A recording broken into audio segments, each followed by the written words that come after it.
Naiinis ako kasi puro hugot ang mga post sa TikTok ni Afam. Dear Madam Native Filipina, yung Afam ko po ay isang retired na driver.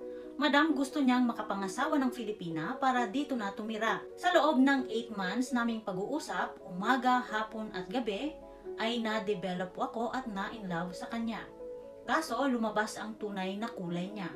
Sobrang higpit, siloso, kaya nakakasakit. Ayaw niya na mag-TikTok ako dahil nagagalit siya pag may mga nag-comment na lalaki. Lahat ng friends kong mga lalaki, madam, ay mini-message niya. At gusto niya na kapag nag-message or tumawag siya, masasagot ko kaagad. Kung malate ako ng ilang minuto dahil may ginagawang trabaho, sasabihin niyang busy ako sa ibang lalaki. Kaya inaaway na naman ako, madam. Tapos magpo-post na naman siya ng hugot sa TikTok niya.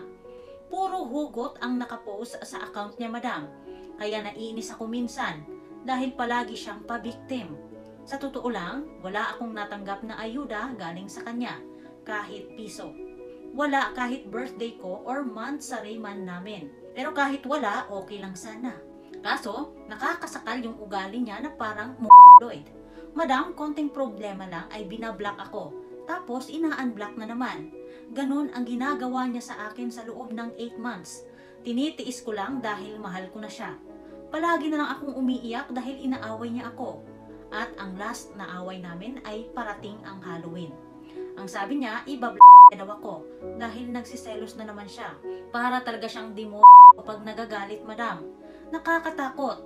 Siguro pag andun ako ay baka sinaktan na niya ako dahil sa galit niya. Tinatakot niya ako na ibablock. Sa sobrang sakit na sa kanya, madam, at nakakasawa na rin yung palagi akong ina-unblock at binablock, sinabi ko sa kanya, madam, na sige, i-block mo pa ako ulit. Promise ko sa'yo, hindi na ako babalik. Dahil pagod na ako. Madam, nung time na binlock niya ako sa lahat, tapos in-unblock ulit, binlock ko na rin po siya. Kasi po, ayoko na siyang mag-message sa akin. Pero, madam, namimiss ko siya. Dahil mahal ko siya. Nung time na hindi na kami nag-uusap, dahil hindi na nga niya ako ma-message dahil binlock ko na siya, nag-message siya sa akin sa dating site kung saan kami nagkakilala. Ang sabi niya doon, madam, ay magpapati***al na daw siya. Ang haba na po ng kwento ko, madam, pero gusto ko lang talagang ma-share ang aking kwento para malaman ng iba at makapag-ingat sila sa kanilang paghahanap ng Afam dahil hindi lahat ng Afam ay mabait at magbibigay. Kasi base sa karanasan ko, puro lang sama ng loob ang naidulot nito sa akin. Sayang lang yung 8 months ko, madam. Gusto ko talaga kasing makapangasawa ng Afam kaya tiniis ko hanggang napagod ako sa ugali niyang nakakasak. Taga Miss Warri USA pala siya, madam. 54 years old. Mataba at nakatira sa anak niya dahil wala siyang bahay. Pero kahit ganun siya, tinanggap ko yon dahil nga gusto ko ng Afam. Pero sa kasamaang palad, sama pala ng ugali niya. Ayaw kong maging asawa ang ganyan. Baka kawawa pati ang mga anak ko. Madam, ikaw nang bahala na umintindi sa kwento kong ito at maraming salamat po. Madam Letter Sender, dahil tinapos mo na ang iyong paghihirap sa Afam na yon. Madami pa namang iba dyan, madam. Ituloy mo lang ang pangarap mong magka-Afam.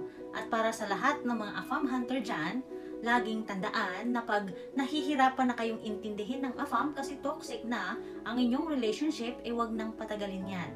Hindi nyo deserve ang magtiis dahil lang sa pangarap nyong makapangasawa ng Afam.